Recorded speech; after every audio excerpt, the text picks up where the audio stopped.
Paulo acabou de advertir, tudo que nós fizermos tem que ser feito para a honra e glória de Deus.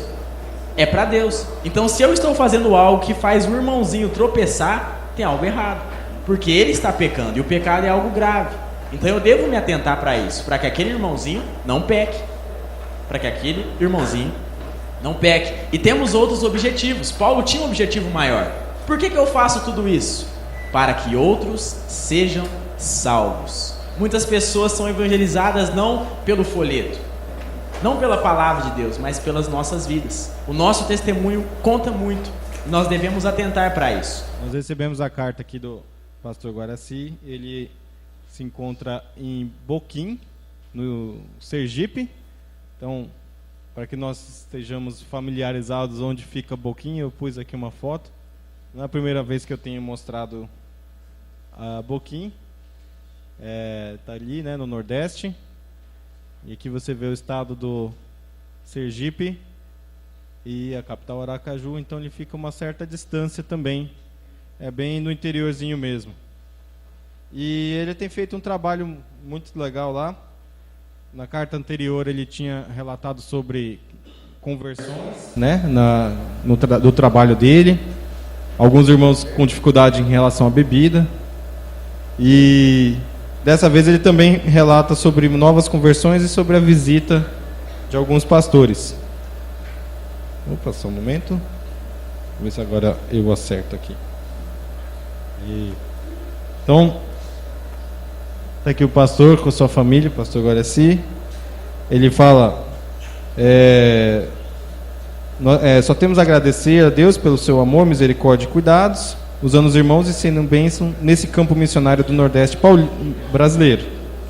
Temos passado por muitas lutas, mas o Senhor ouve as nossas orações e nos livra cada uma delas para a sua glória e louvor, a fim de sua palavra seja proclamada e almas sejam salvas para o seu reino. Nesse período vimos Deus operar grandemente, salvando Luana, Dona Lourdes, São Jorge e o jovem Caio. Por favor, orem por eles para que se firmem nos caminhos do Senhor. Muito tem sido as suas lutas, mas vemos Deus operando em suas vidas. Temos visto também uma reconciliação do irmão Tiago, que estava afastado e agora retornou para a casa do seu pai. Aqui os irmãos não vão conseguir ler, mas eles vão mostrar. Então, a Luana, nova convertida, o irmão Lucas, que está aqui do lado, né? Agora sobre a Maria, ela vai falar aqui embaixo, né? Vamos ver aqui. Também, não. Peço oração pela família da Dona Joana e a Dona Maria, que tive a oportunidade de testificar o Evangelho em suas famílias. Isso agora está aqui, Dona Maria e a família, tá joia? E aqui a Dona Joana, com as duas filhas, a Kátia, a Cásia e o Antônio.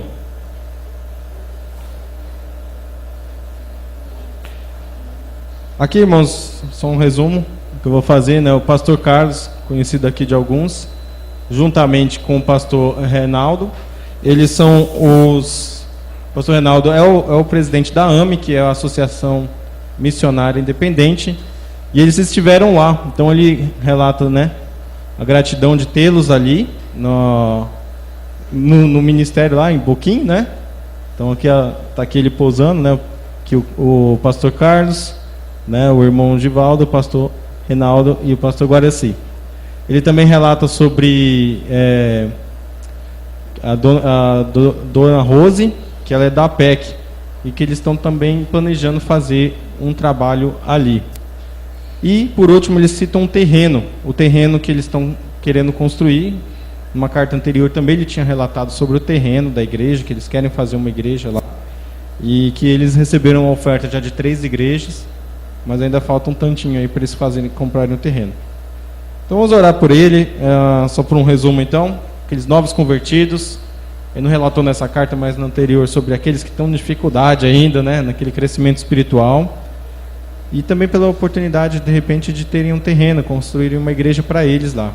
Uma cidadezinha pequenininha, né, no interior ali do Sergipe. Vou voltar aqui para os irmãos lembrarem dela, da cidadezinha, e a gente poder orar por isso. Tá joia? Alguém gostaria de fazer uma oração nesse sentido, pelo ministério deles? Jaque? Não? Já que vai fazer uma oração alta, então, né?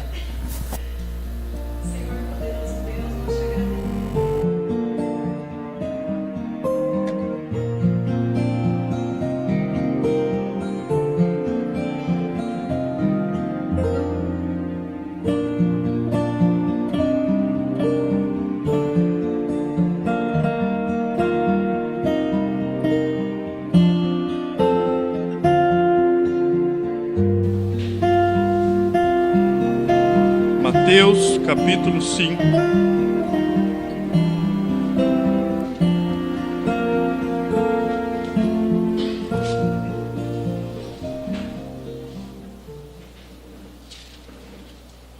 Nós vamos estar lendo do 1 até o 12. Mateus capítulo 5, do verso 1 ao 12. Vendo Jesus as multidões, subiu ao monte, e como se assentasse, aproximaram-se os seus discípulos. E ele passou a ensiná-lo, dizendo: Bem-aventurados humildes de espírito, porque deles é o reino dos céus. Bem-aventurados que choram, porque serão consolados. Bem-aventurados mansos, porque herdarão a terra. Bem-aventurado os que têm fome e sede de justiça, porque serão fartos. Bem-aventurados misericordiosos, porque alcançarão misericórdia. Bem-aventurado os limpos de coração, porque verão a Deus.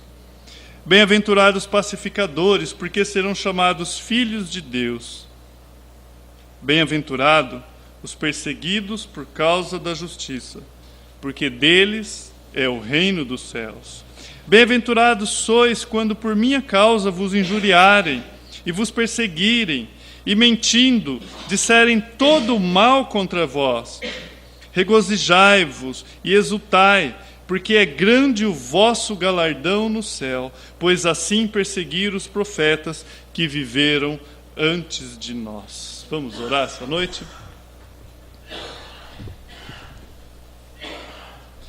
Pai bendito, obrigado, Senhor, por esse domingo, por estarmos aqui.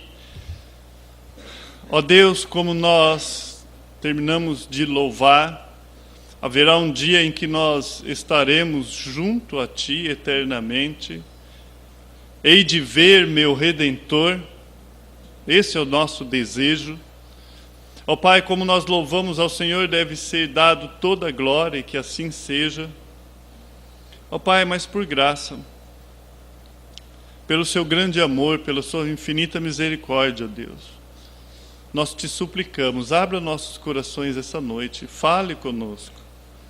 Sabemos as nossas deficiências, ó Pai, mas o mesmo que inspirou os Seus servos a escrever aquilo que nós temos aqui essa noite, que é o Seu Santo Espírito, ó Deus, que Ele possa iluminar para que nós possamos entender o que o Senhor tem para nós. É que eu Te peço, Papai, por graça, usa-me apenas como um instrumento. Ó Pai, que eu diminua, para que apareça somente o Senhor. É que eu Te peço em nome do Seu Filho Jesus. Amém e amém. Semana passada, Fernando falou sobre fruto. Muitas vezes nós damos ênfase no fruto, tratamos o fruto da nossa vida e esquecemos a raiz da nossa vida. Ou a origem, da onde vem, e por que você não está produzindo fruto. Falamos a semana passada um pouco sobre isso. Toda a nossa vida, ela flui de dentro do nosso coração. A Bíblia, quando ela fala mente, coração, ser, é o ontos, é a essência, é quem você é. Quando fala coração, somos nós. Provérbios 4, 23, nós lemos sobre tudo que se deve guardar. Se você tem que guardar alguma coisa, Guarde o seu coração, porque dele procede a fonte de vida. É dele. Aquilo quem nós somos, os seus pensamentos, o seu coração, a sua essência. Jesus, em Mateus capítulo 15, no verso 19 e 20, ele fala: porque é do coração que procede os maus pensamentos. É do coração que procede mortes, é do coração que procede adultério, fornicação, furtos, falsos testemunhos, é do coração que procede a blasfêmias. Jesus falou, é do coração, é da fonte, é da origem.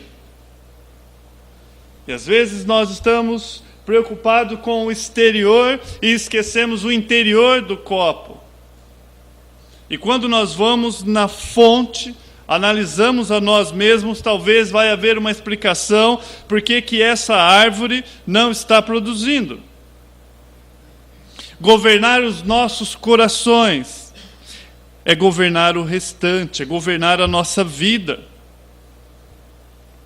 é governar as nossas ações, é governar aquilo que nós falamos, é governar os nossos medos. Governar os nossos corações. Porque tudo, Jesus vai falar que todas as coisas fluem desse manancial chamado coração. É dele quem flui. É dele. Por isso que a palavra deve estar em nosso coração, para não pecar contra Deus. É por isso que nós devemos fazer uma autoavaliação, não na semana que vai ter ceia, que antecede a ceia, mas essa autoavaliação é diária, é constante. É o nosso coração.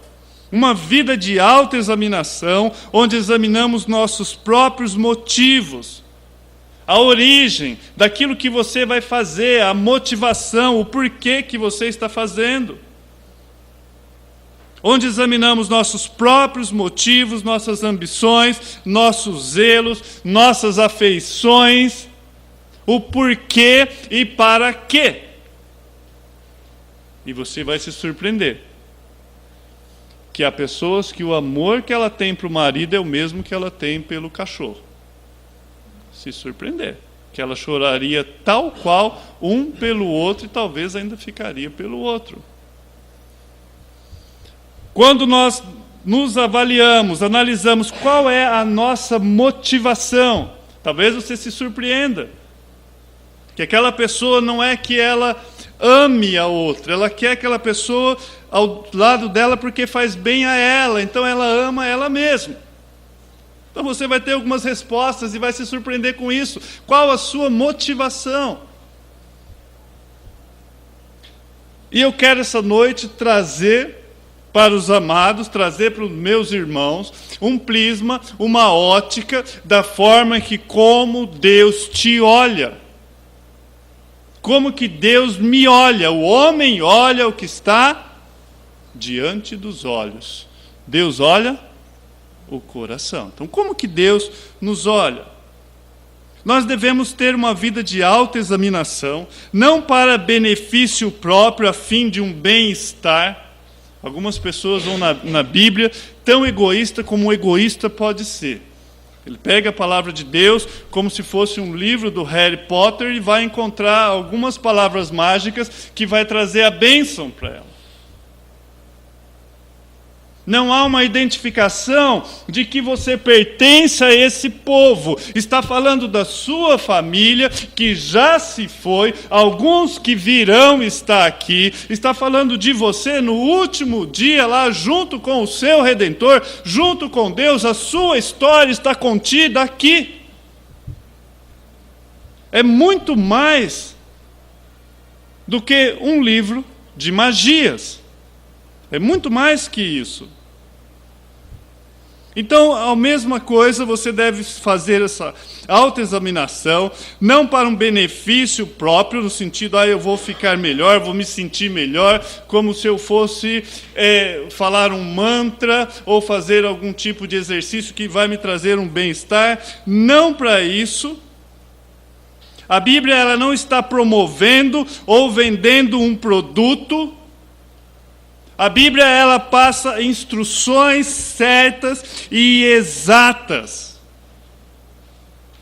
É o nosso manual de como usar aquilo que Deus já te deu, aquilo que Deus já me deu. Quando eu vou nas Escrituras, é Deus falando para você usar dessa forma aquilo que Ele já te deu. Ele não está vendendo um produto.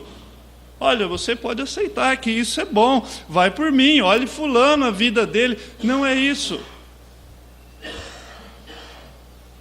A autoexaminação é buscar por santificação, porque você tem prazer de estar diante do Senhor teu Deus. Você quer ter comunhão com o Senhor teu Deus, e você sabe que sem santificação você não chega diante de Deus.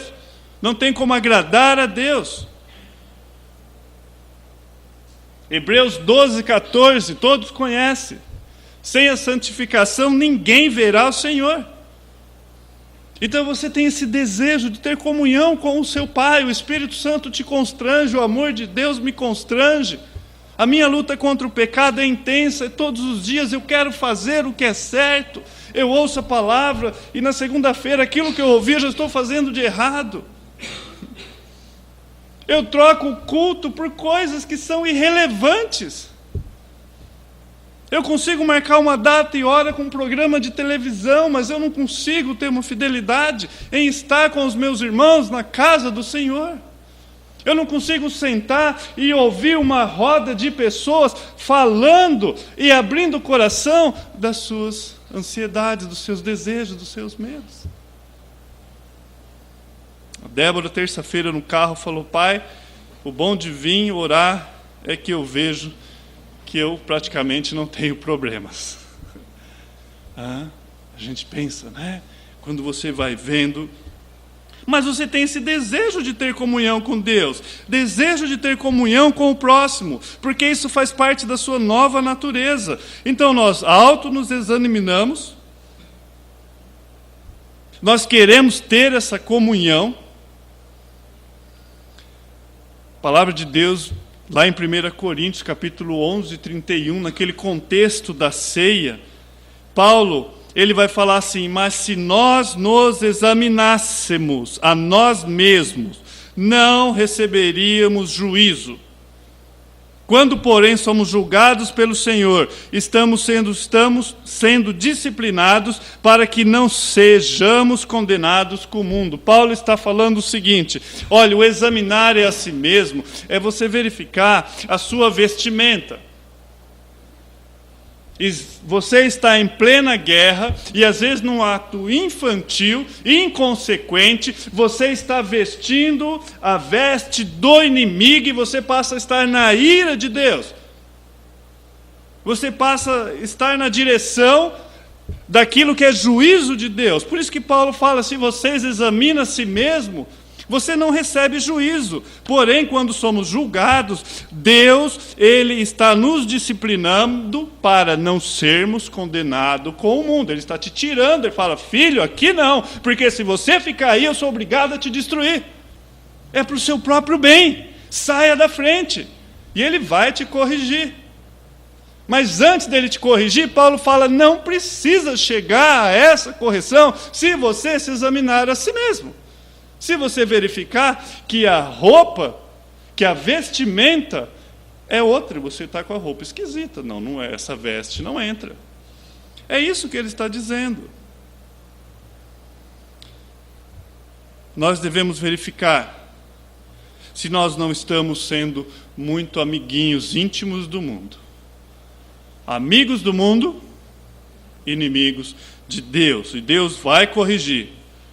Quando o seu coração estiver correto diante de Deus, então as suas palavras estarão corretas, as suas escolhas estarão corretas, as suas ações estarão corretas, porque o seu coração está ligado com o coração de Deus.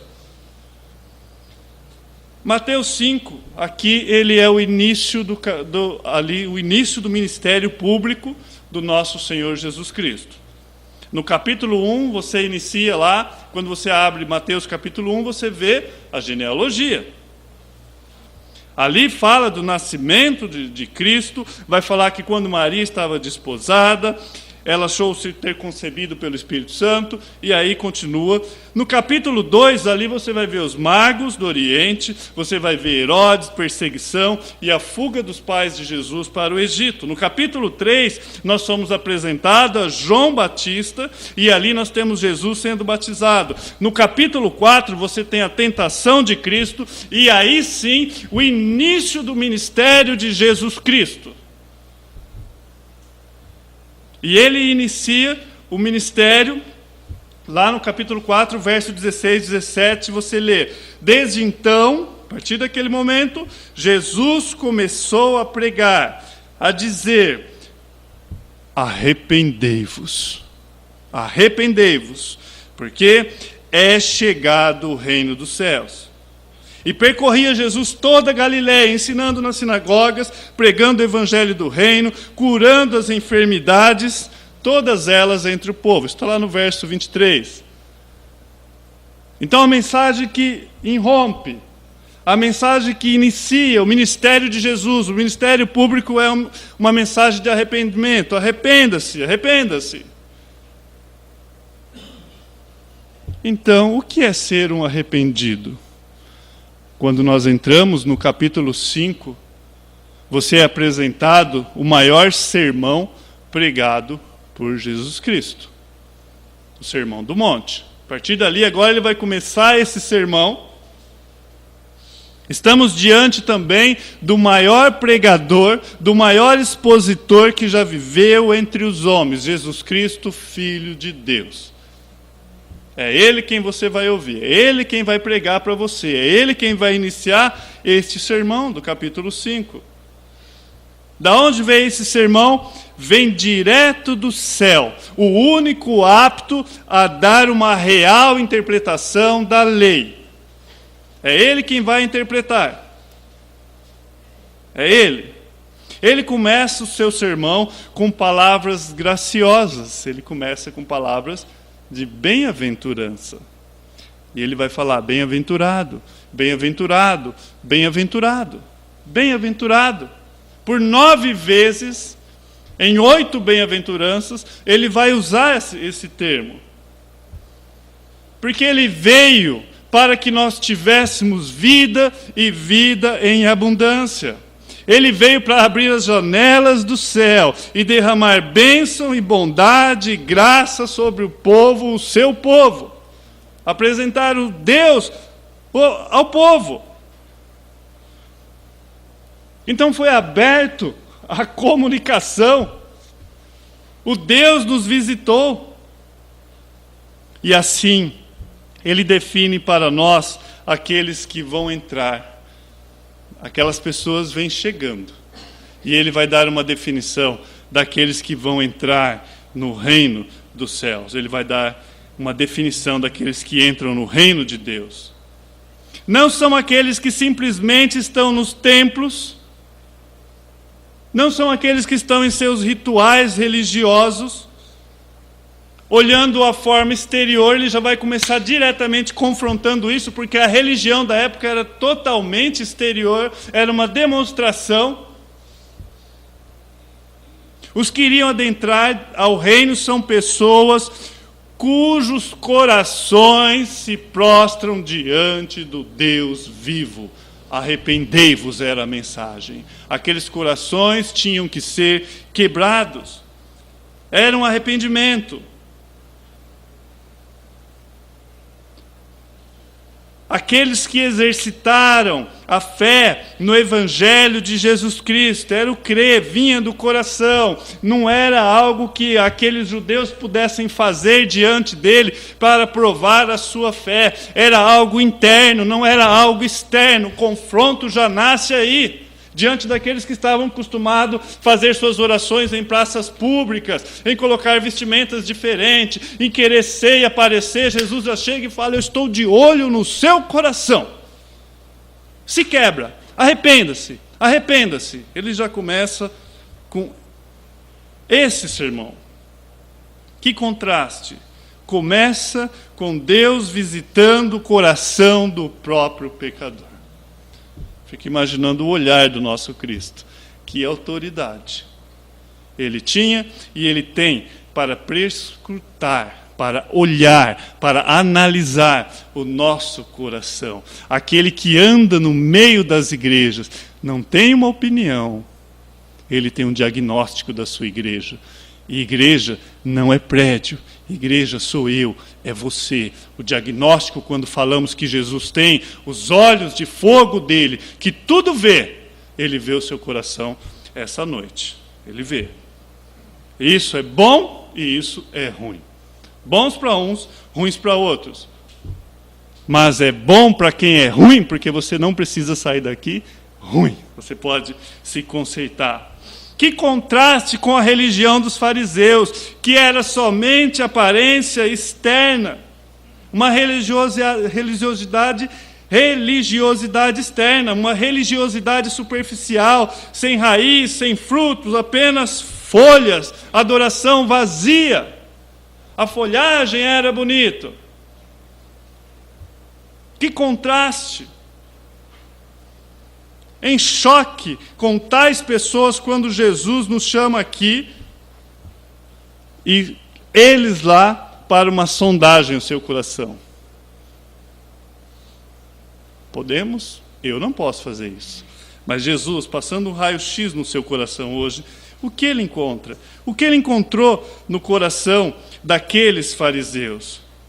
Jesus prega que o coração do povo de Deus deve estar correto diante de Deus para que entre no reino de Deus. Ele prega que o coração é ali. Deve haver arrependimento de coração, uma fé de coração, não rituais, não pompas. E aí do verso 3 até o 12 é onde nós temos as bem-aventuranças. Essas 4 bem-aventuranças primeiras, dá-se a entender que ela aponta para a entrada do reino. E as outras 4, a manutenção do reino de Deus. Vai mostrar essa porta, a forma de ser salvo, como é esse caminho, e Jesus vai dar. O que é esse arrependimento, esse arrependei-vos que ele diz? O que é um verdadeiro arrependimento? Isso mostra que não são aqueles que apenas dizem Senhor, Senhor, mas esses não entrarão no reino dos céus. O que nós vamos ver é marcas distintivas de uma fé salvífica, uma fé verdadeira. E no verso 3, ele começa com o primeiro. Talvez vinha vindo o arrogante, o presunçoso. Lá vinha ele, o Senhor sabe tudo. Não, de lei eu conheço tudo. Fica tranquilo que está tudo sob controle. E logo ele é recebido pela primeira bem-aventurança. Bem-aventurado os pobres de espíritos, porque deles é o reino de Deus. É aqui que começa.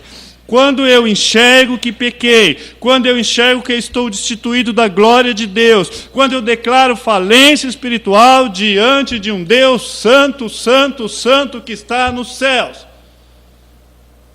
Eu não posso, espiritualmente eu estou morto, eu não consigo, eu não estou cheio de si. E Jesus olha e fala, tem espaço para o meu espírito aí. Bem-aventurado os pobres de espírito. Aí no verso 4, ele dá continuidade, ele fala, bem-aventurados os que choram, porque eles serão consolados. Amados, deve haver um choro, deve haver um lamento, deve haver uma tristeza pela minha condição pecaminosa. Se o Espírito Santo mostra a nossa situação, se você não foi convencido por uma pregação de domingo, se você não foi convencido por qualquer outra coisa que não seja o Espírito Santo, e se você estiver diante dos seus pecados, você vai chorar. Vai haver um quebrantamento interior. É um enxergar que a minha vida tem sido uma ofensa ao Deus Santo, Santo e Santo. Eu devo estar quebrado interiormente. Então enxergar que a minha vida, da forma que está, eu não posso chegar diante de Deus. Eu tenho violado a sua santidade de maneira que isso afasta Ele de mim. A forma que eu tenho vivido a minha vida. Amados, essa questão, a Bíblia vai dizer que nós não podemos ser apáticos, indiferentes diante de Deus. Simplesmente bocejar diante da face de Deus. Não. Chegar a Deus e dizer simplesmente, bom, é isso aí, eu pequei, e agora?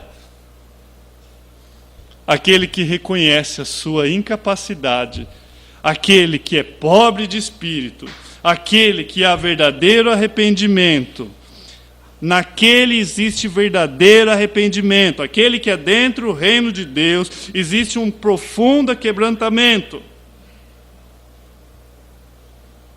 Bem-aventurados que choram, eles choram não para que os outros venham, eles choram na presença de Deus. Podem ser em lágrimas reais, pode ser somente no coração, mas os seus corações estão contristados, chorando. É um momento que você depende totalmente de Deus. Bem-aventurados que choram. Ali há nascimento. O bebê, ele nasce chorando. E não é um choro de morte, é um choro de vida. O pai fica todo contente, né? Aqueles filmes que tá a parteira lá, quando ele escuta o choro do bebê, ele está vivo. Está vivo. Né? Aí ele precisa escutar a voz da esposa. No verso 5 ele vai dizer: bem-aventurados mansos, porque eles herdarão a terra. Nós já falamos sobre isso, sobre mansidão. Esse termo era usado para cavalo selvagem, cavalo que vivia no campo, aquele cavalo que ele jamais se submetia ao cavaleiro. Então esse termo era usado. Esse cavalo, ele fazia simplesmente o que ele queria fazer, ia simplesmente aonde ele queria ir. Ele era bravo, ele pulava, corria em todas as direções, ia para onde ele quisesse. Se ele quisesse quebrar alguma coisa, ele quebraria. Se ele quisesse agredir, ele agrediria. Ele tinha essa liberdade, corria em todas as direções, pulava, saltava, porque ele era simplesmente selvagem. Estava solto. Até que vinha alguém e o quebrava. Até que vinha alguém, em algumas, estive pesquisando, né, como que eles pegam os cavalos e como que eles vão domesticar. E eu vi que uma das formas, eu não sabia disso, eles quebram o queixo do cavalo. Que triste, né?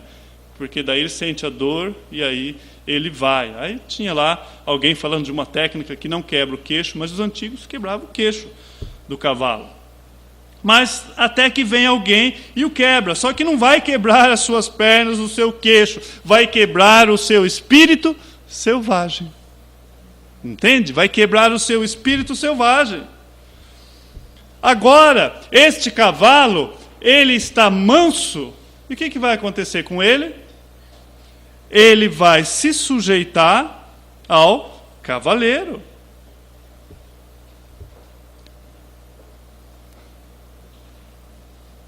Até que venha alguém e quebre. Você é extremamente selvagem. Essa é a nossa situação. Então, quando Jesus chega e fala, bem-aventurados os mansos. Agora, esse desenho do cavalo. Na época todos sabiam o que significa mansidão. Esse termo era muito mais claro do que é para nós hoje. Ele sabia o que ele estava dizendo. Quando o cavaleiro puxa para a esquerda, o cavalo para a esquerda. Quando ele puxa para a direita, cavalo para a direita. Quando ele puxa as duas rédeas, o cavalo para. Isso significava exatamente essa palavra, manso. É o reconhecimento de que sua vida agora não pode mais ser vivida do seu jeito. A minha vida não é vivida mais do meu jeito. Ir para onde eu quero, fazer o que eu quero. Agora eu me submeto ao senhorio do meu Senhor Jesus Cristo. Sou manso, domesticado pelo meu Senhor. Não me envergonho de dizer isso. E se Ele manda parar, eu paro. À direita, à esquerda. Indo para onde Ele quer que eu vá. Sou manso no sentido de que minha vida agora está em Suas mãos e Ele tem a direção da minha vida. Isso é magnífico. Isso é magnífico. E o verso 6 ele fala: bem-aventurados que têm fome e sede de justiça, porque eles serão fartos. Ao submeter a minha vida a Cristo, naquele exato momento, eu devo perceber que a minha justiça é trapo de imundiça. Não, eu consigo, eu posso, eu faço. Quando o Espírito Santo mostra a sua condição, você se sujeita a Deus. Então você vai ver que a sua vestimenta não é apropriada. A minha justiça é um trapo de imundícia perto dele. As minhas lágrimas é porque ele mostrou exatamente isso. A minha situação depravada, a corrupção do meu coração, ele olhou direto no meu coração. Essas são minhas lágrimas. Agora, então eu estou faminto. Estou sedento por uma justiça que não é minha, uma justiça que deve ser concedida a mim, e é a própria, perfeita justiça de Deus em Cristo Jesus. Eu passo a ter fome e sede disso. Nenhuma justiça no mundo pode ser comparada com a justiça de Deus. É uma justiça que desce do alto, que resolve, que sacia, que cabe. Ela é exata. Eu recebo o dom da justiça de Deus. Eu sou farto, agora não me falta mais. Sou farto com essa justiça. Só Ele pode me remover esse trapo imundo de justiça própria. Nesse momento eu estou despido diante de um Deus santo, e Ele me veste com justiça perfeita, justiça de Jesus Cristo. Nós estamos falando de justificação. E me apresenta agora diante de Deus, irrepreensível ao trono da graça. Consegue ver esse processo? Essas são as 4 primeiras. Você percebe a progressão? Partindo de ser pobre do espírito, para chorar e lamentar, por ser um pobre de espírito, me sujeitando ao senhorio de Jesus Cristo, sendo manso e humilde e clamando pela sua justiça. Isso vai definir aqueles que entram pela porta estreita, que Jesus vai dizer lá na frente, neste mesmo sermão, é aqui que ele fala da porta estreita. Isso que define aquele que constrói a casa sobre a rocha, também dito neste mesmo sermão. No 7:24 ele fala: todo pois que escuta as minhas palavras e pratica, é semelhante àquele que construiu sobre a rocha. É semelhante. Todo aquele que escuta e pratica é homem prudente. É isso que faz com que a casa não caia quando vem a tempestade. Eu sou pobre de espírito, chorei, lamentei, eu continuo fazendo isso, manso, faminto, sedento de justiça. Agora você adentra o reino, você passou pela porta estreita, você construiu sobre a rocha, você continua essas bem-aventuranças. Isso não para. Arrependido uma vez, arrependido sempre. Não para. Nós continuamos a ser humildes. Reconhecemos, sou o que sou pela graça de Deus. Você continua sendo humilde de coração. Nós continuamos a ser aqueles que choram e lamentam diante do pecado. Não foi um processo único, exclusivo. Isso deve nos causar comoção, tristeza diante das nossas falhas. Nós continuamos a ser mansos ao senhorio do Senhor Jesus Cristo. Nós continuamos com sede e fome de justiça, mas agora para com o próximo. Para com o próximo. As 4 próximas pertencem àqueles que já adentraram ao reino de Deus. O verso 7 diz assim: bem-aventurados os misericordiosos, porque eles alcançarão misericórdia. Misericórdia, Senhor. Eles foram objeto da misericórdia de Deus. Eles receberam graça e favor divino. Agora, eles são as pessoas mais misericordiosas da face da terra. Porque você carrega a misericórdia do próprio Deus. Você exerce misericórdia. Lembra lá do juiz compassivo? Lembra daquele que foi perdoado e não perdoou? Agora você exerce misericórdia, porque Deus exerceu misericórdia sobre você. O verso 8: bem-aventurados limpos de coração, porque eles verão a Deus. Vê Jesus tratando o coração. Você vê uma conexão agora entre a justificação e a santificação. Limpo de coração. Todos esses foram justificados pela fé.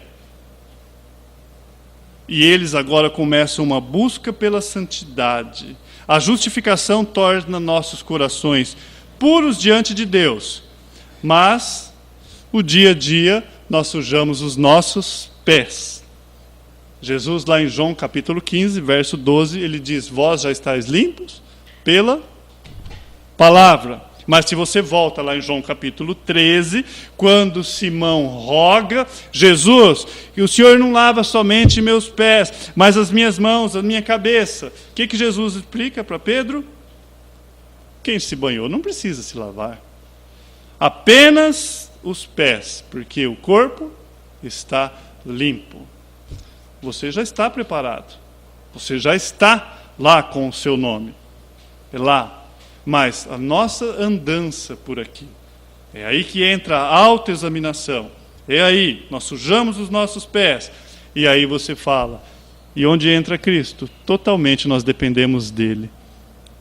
Dele. Ele se sujeitou. Ele veio, morreu por nós. Ele é o cabeça da igreja e o exemplo de humildade em lavar os pés dos discípulos. E nós dependemos dele ainda, dia a dia, para chegarmos até Deus.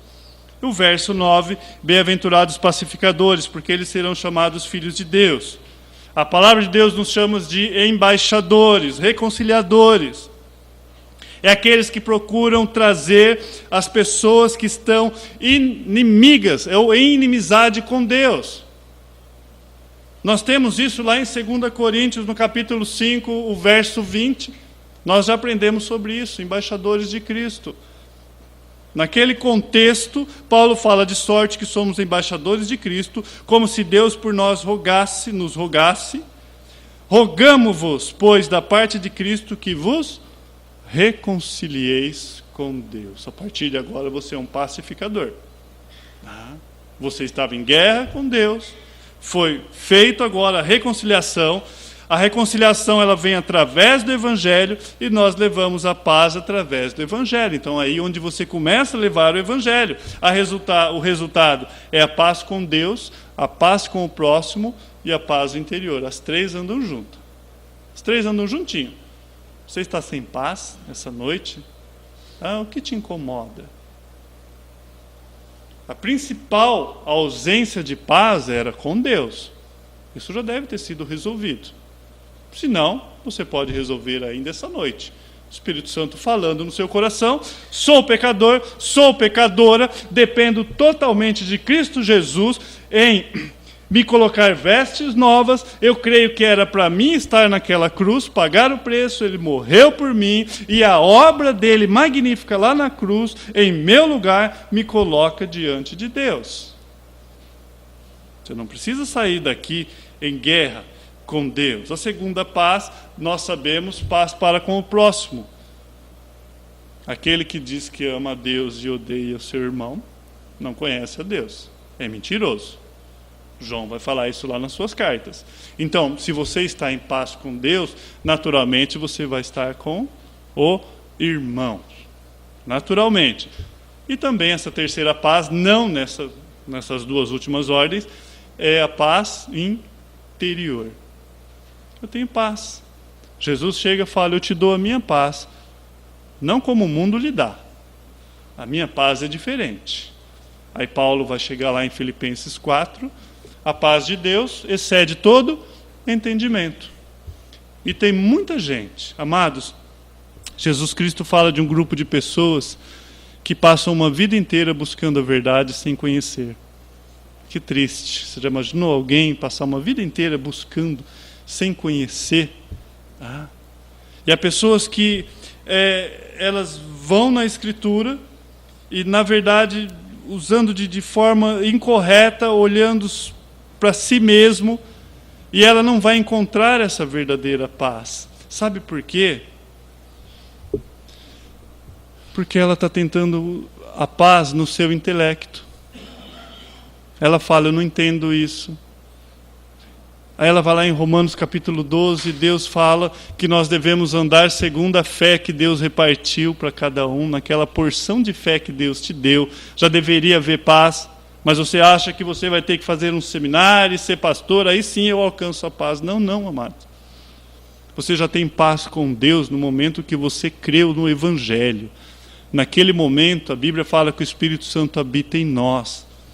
Ele é sinônimo de paz em nosso coração. Aquilo já é suficiente para te dar paz, porque o pior que poderia acontecer com você já não vai acontecer mais. Essa paz, ela vem de Deus, ela se formula em Cristo Jesus, aquilo que Paulo fala, está em Cristo, não está no nosso entendimento. Então, bem-aventurados pacificadores, é a reconciliação através do Evangelho. O resultado é a paz com Deus, paz com o próximo e interior. Bom, e se você viver tudo isso, fatalmente vai acontecer os versos 10 e 12. Bem-aventurados que sofrem perseguição. Você consegue ver uma progressiva? Por causa da justiça. Porque deles é o reino dos céus. Bem-aventurados sois vós quando injuriares e perseguires, e mentindo disserem todo mal contra vós por minha causa. Exultai, alegrai-vos, porque grande é o vosso galardão nos céus, porque assim também perseguiram os profetas que foram antes de vós. Está no verso 10 e 12. Se essas coisas aconteceram com você, você vai se destacar do mundo. Vai haver um diferencial. A partir de agora você não pertence mais a esse mundo. O que vai te destacar não é a sua vestimenta, não é o seu cabelo comprido. Durante muitos anos a igreja errou em atribuir santidade em vestimenta. E o camarada ia de terno e gravata assaltar um banco, né? E aí lá está o crente, né? Não deixa de ser na vestimenta, amados, mas é na vestimenta que Cristo nos dá.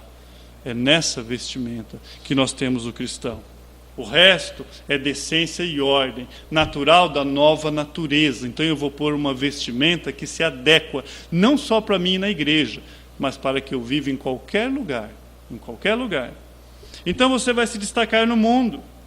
Você vai arrancar pessoas do caminho errado, caminho pecaminoso. Você está na contramão desse sistema maligno. Você está na igreja que avança contra as portas do inferno. Quando falamos desse contexto, desse texto, você imagina uma igreja, isso daqui, lembre-se sempre, falou igreja é você, falou igreja sou eu. É essa igreja que avança contra as portas do inferno. Se as 7 bem-aventuranças for real em sua vida, na minha vida, pode aguardar perseguição. Lembro de um pastor, já bem velhinho, ele falou, se faz muito tempo que se você não se vê encrencado é porque você não está falando a verdade. Porque se você fala a verdade, você sempre está se metendo em encrenca. E se essas 7 bem-aventuranças forem reais na minha vida, na sua vida, aguardamos perseguições. Você será mais perseguido do que qualquer outra pessoa que não se enquadra nessas bem-aventuranças. E partindo para o fim, aí você vai entender o restante do contexto. Você pode ler em casa, mas do 14:16 ele fala assim: vós sois a luz do mundo. Qual que é o resultado disso? Lembra que eu falei que você vai destacar? Não sou eu quem digo. O nosso mestre é quem diz que você vai se destacar. Como que uma luz não se destaca em meio às trevas? Como que você vê à noite, quando você aperta o botão do celular para ver a hora, lá ilumina todo o quarto, uma pequena luz daquela. Jesus fala: vós sois a luz do mundo. Não se pode esconder uma cidade edificada sobre um monte. Nem se acende uma candeia e se coloca debaixo do alqueire, mas no velador, e dá luz a todos que estão na casa. Assim resplandeça a vossa luz diante dos homens, para que vejam as vossas boas obras, para que batam nas suas costas e falem: muito bem, você é bom. Não. Para que vejam as suas boas obras e glorifiquem ao vosso Pai que está nos céus.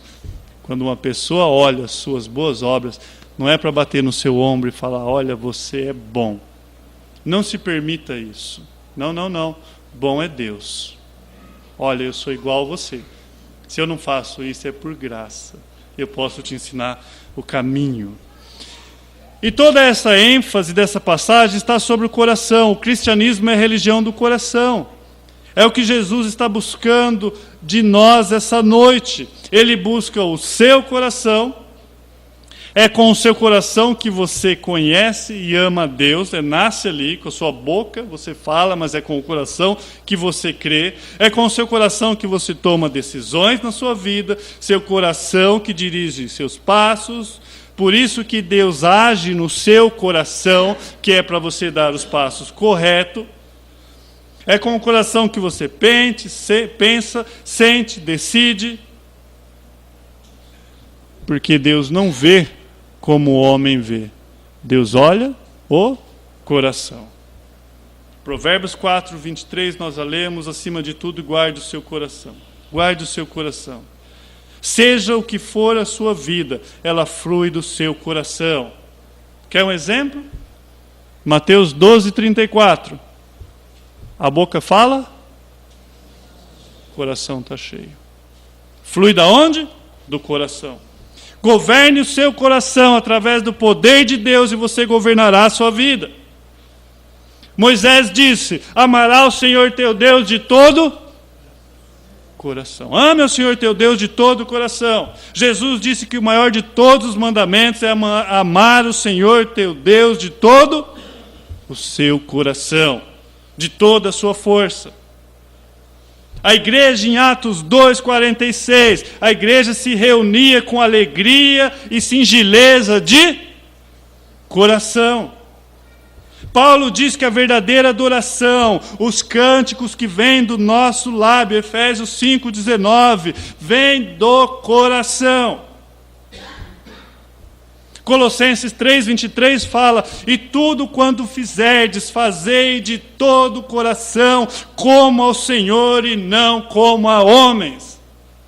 Não digo eu, mas é a palavra de Deus. Deus vem e desafia essa noite e fala: eu quero um coração íntegro, eu não quero um coração dividido, eu quero seu coração para mim, totalmente entregue.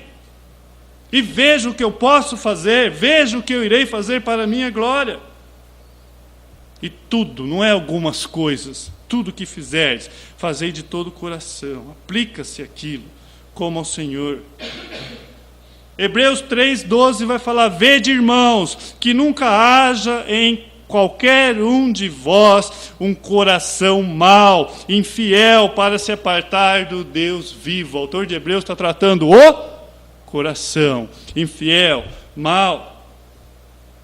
A coisa mais importante na sua vida, nesse momento, nessa hora, é o seu coração diante de Deus. Ele é reto? Eu quero te fazer uma pergunta essa noite, eu quero te constranger. Onde está seu coração?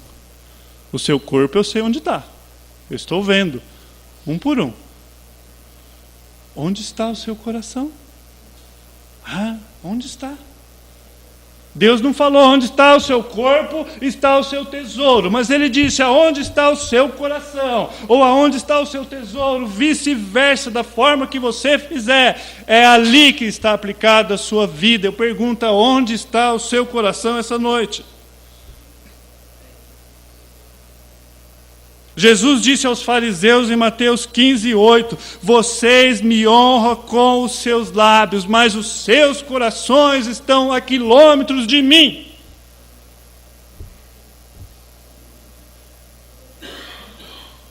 Dorian, porque isso serve para mim também. Hoje eu conversava com o Renato, eu estava falando com ele, falei, não, Renato, não estou falando de você, não, estou falando de mim. Quando eu estou na mesa de som ali, eu estou em oração para que eu esteja aqui, não como um hipócrita. Eu posso pular num pé só, eu posso gritar, eu posso fazer qualquer efeito aqui para vocês, que eu posso enganar vocês, mas eu não engano o meu Deus, porque Ele sonda o meu coração. Não é o meu comportamento, minha eloquência, é a minha posição diante daquele a qual eu irei prestar conta. É os olhos de chama que está olhando para o meu coração, que está olhando para o seu coração, que está no coração daquele que está em casa agora, ignorando a obra maravilhosa de Deus, com o coração aplicado em coisas do mundo. Deus olhando o coração daqueles que estão irados com uma ira injusta, como nós tratamos, como Ele trata o coração de Jonas. Pessoas que estão bicudas em casa por coisas pequenas. Deus sonda o seu coração. Você pode me enganar, você pode enganar você mesmo, achando uma justificativa. Mas, amados, você não engana a Deus. Eu não engano a Deus. Sabe como nós chamamos isso? Temor. A Bíblia chama isso de temor. Sabe por quê que o ateu é chamado de tolo pela Bíblia? Sabe por quê que ele anda de qualquer jeito? Porque a Bíblia chama ele de louco. Porque ele diz não a Deus. Porque nós cremos em Deus, nós se sujeitamos a esse Deus e nós tememos a Deus. E o olho dele está sobre nós. O seu coração está perto de Deus, o seu coração honra a Deus, o seu coração confia em Deus. E eu termino dizendo, bem-aventurado os limpos de coração, porque eles verão a Deus. Vamos curvar nossas cabeças, vamos orar essa noite. Pai bendito, a começar de mim. Ó Deus, nos ajude a verdadeiramente sermos igreja, Pai. Ó Deus, não igreja, prédios, métodos, sistemas desse mundo. Ó Deus, tenha misericórdia de nós. Nós anulamos a sua palavra com tradições do mundo, com preceitos nossos. Ó Deus, misericórdia. O Senhor sonda meu coração, o desejo de fazer o que é certo. O Senhor sonda o coração dos meus irmãos, ó Deus. Eu não posso, mas o Senhor sonda. Ó Pai, aquilo que o Senhor tem incomodado esses corações, que possa haver conserto. Ó Deus, que haja mansidão, que possa verdadeiramente refletir que há um Deus no comando, que as rédeas das nossas vidas estão na sua mão e não na nossa. Tenha misericórdia do seu povo, ó Deus, tenha misericórdia. Ó Pai, se há alguém essa noite que tristemente está caminhando para o inferno, preso na sua arrogância, presunção, ó Deus, é mais um dia que o Senhor dá oportunidade para essa pessoa. Falha esse coração por graça. Ó Deus, vai muito além do nosso entendimento, é graça, é graça. É o Senhor quem trabalha nesses corações, ó Deus. Se porventura o Senhor voltar essa noite, Ó Pai, que sobre apenas cadeiras vazias. Ó Pai, não nos deixe ser pessoas vazias de Ti e cheias de nós mesmos, por graça, eu te suplico. Obrigado pela Sua palavra essa noite. Ó Pai, essa noite o Senhor vem e nos diz, eu estou de olho no seu coração. Nos ajude essa semana a avaliarmos a nós mesmos. Ó Pai, e na sensibilidade do seu Santo Espírito, fazer aquilo que é certo. E o Senhor nos dá poder para isso, ó Pai. Que nós possamos fazer isso baseado na fé que o Senhor nos deu. Te agradeço pela vida dos meus irmãos, te agradeço pela vida dessa igreja. Pai bendito, nos ajude, por graça, a buscar a santificação. Me ajude como liderança, como pastor. Consagro essa semana, Pai, a começar de hoje, primeiro dia, totalmente a Ti. Te louvamos, te bendizemos, em nome de seu Filho Jesus. Amém. Louvado seja Deus, estamos assim terminados. A comunhão sempre faz parte do culto. Sempre fez e sempre fará. Amém? Sem comunhão, sem culto.